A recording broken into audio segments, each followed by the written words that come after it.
Hey guys, it's you again with another episode of Sports Ball. Today I want to break some news for you guys. Masahiro Tanaka, star Japanese stud pitcher here, signed a 7-year, $155 million deal with the New York Yankees. There's an opt-out clause after 4 years.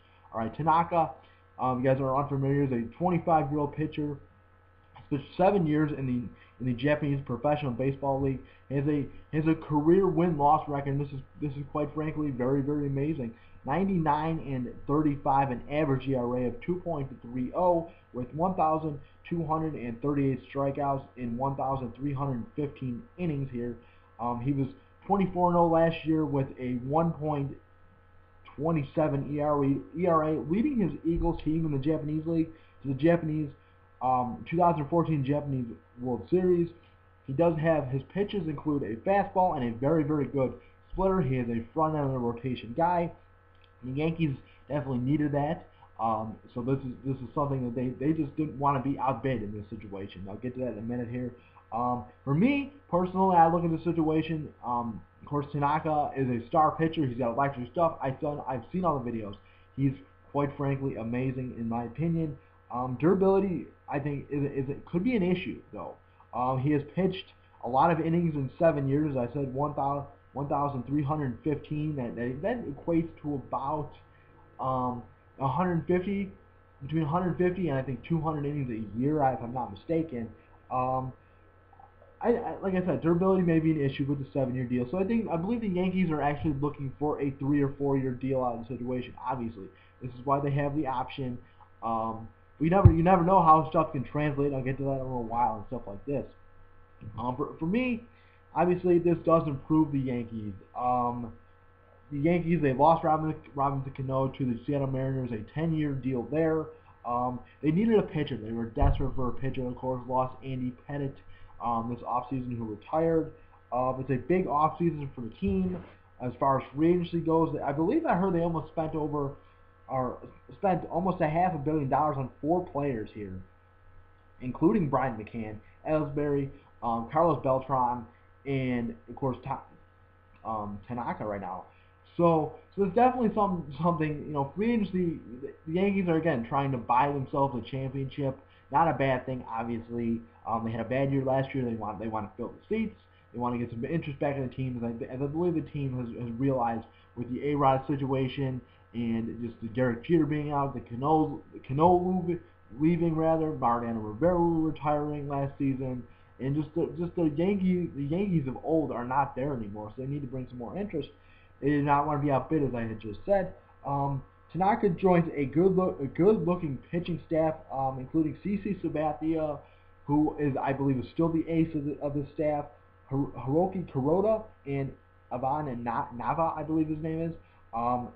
So in this case, the Yankees, I believe, will have their number 3 starter, and I think that's obviously a good thing for Tanaka coming over from the Japanese league. You don't know how things are going to translate. There could be a risk in this situation.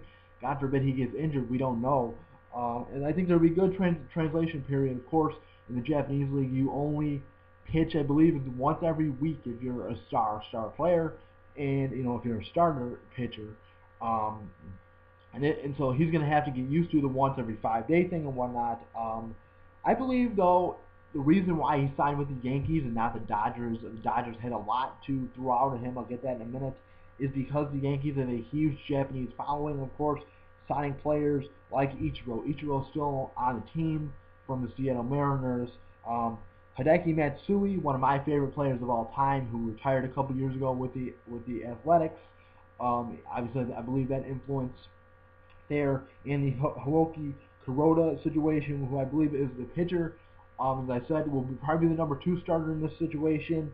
Can help Tanaka help him learn about the scouting reports of the MLB. I don't believe they have scouting reports in the Japanese league. They're definitely a lot different if they do have them.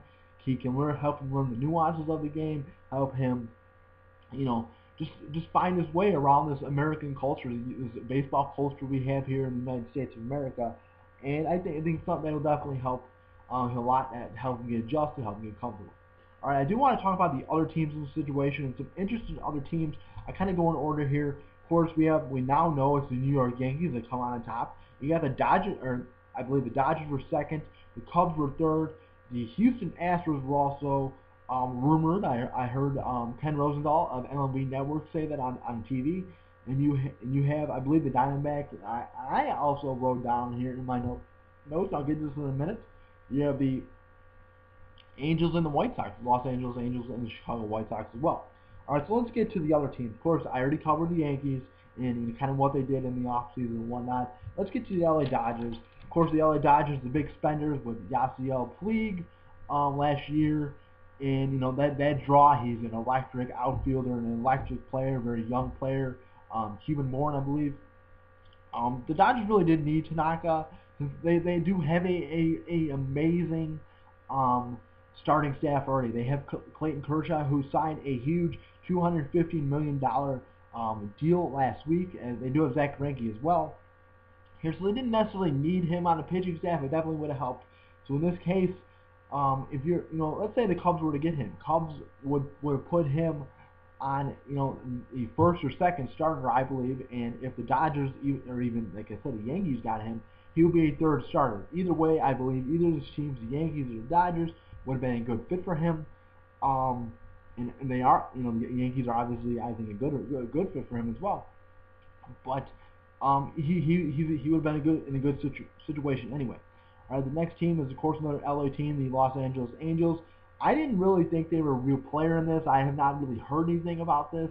Now, we didn't actually know the teams that were going after Tanaka here, but I believe, though, they will still go after the pitcher. They will still go after a pitcher in this situation, maybe Matt Garza. I believe now that everything has settled down with Tanaka, that Garza will get a big deal. Maybe I think he will get his rumored 4 or 5 year deal.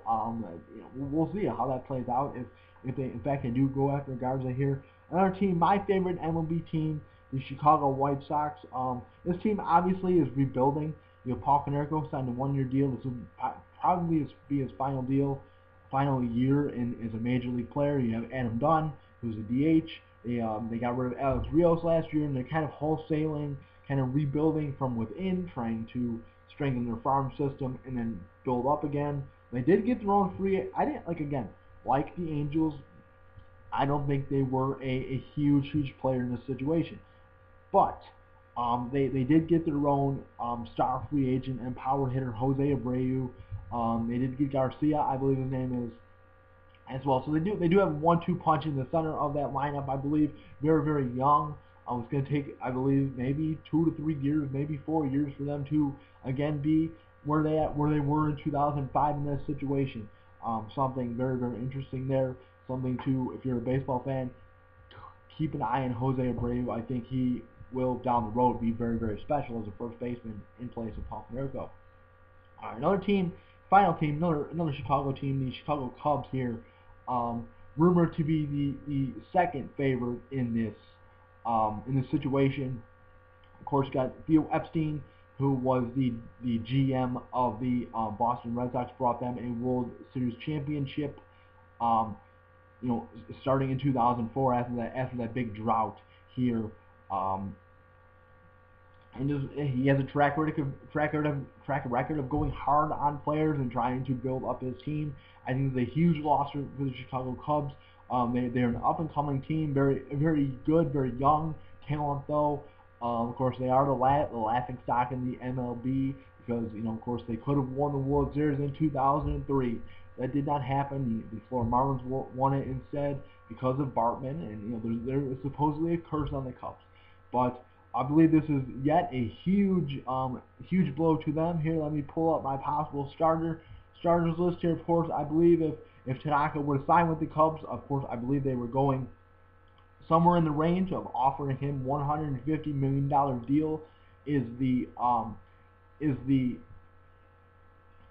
kind of the rumored offer I'm hearing now on the MLB Network here. But the possible starters, I believe, otherwise are Jeff Samardzija, Travis Wood, Edwin Jackson, Carlos Villanueva, I believe, that those are your 4, and then Tanaka would have been your 5 here. But yeah, they are a very young team. Of course, their big off-season acquisition was Justin Reggiano of the Seattle Mariners, and they, like I said, they are not Seattle Mariners, Florida Marlins. Yeah, Miami Marlins, that is. They do have young talent, I believe, going in the season, and it will help them. They do have Mike Ott, the young third baseman, prospect third baseman they got from the um, from the Texas Rangers. I think will help them. Of course, Starlin Castro, I do like him as well. And Anthony Rizzo, he's an upcoming star in my opinion. Um, Wellington Castillo, the catcher, Dyron Barney, I still do like him. Um, Junior Lake is he's a very young, very electric player to watch as well here.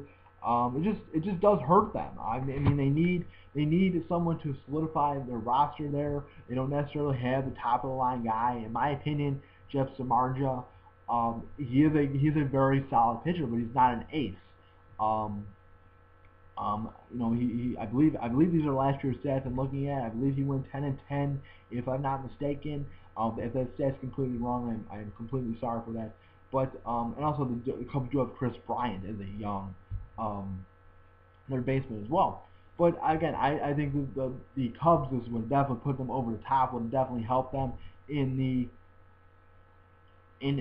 AL Central here. Of course, you have to deal with the Cardinals. You still have to deal with the Pirates, the Reds. The Brewers might be there, maybe not. We don't know about this yet.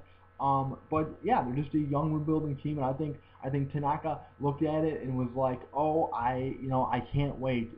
Obviously, the 4 or 5 years until they get to the playoffs. Obviously, so this is something that I think that he took into consideration why he didn't sign with the Cubs or the Dodgers or anybody else for that matter, and chose the Yankees.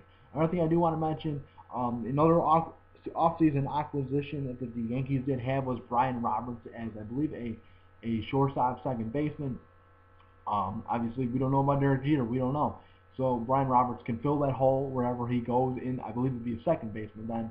Obviously, with Roberts Cano gone, I think he fills that hole for 1 year. But they need to draft. They need to build within. That's another thing I wanted to add onto that New York Yankees line. All right, guys. Well, thank you for watching this episode of Sports Buzz. Again, breaking news: Masahiro Tanaka, 7 years, $155 million deal with the New York Yankees. There's an opt-out clause after 4 years. It is a huge record day in the MLB. Thank you guys for watching this episode of Sports Buzz. Have a nice day. Bye-bye.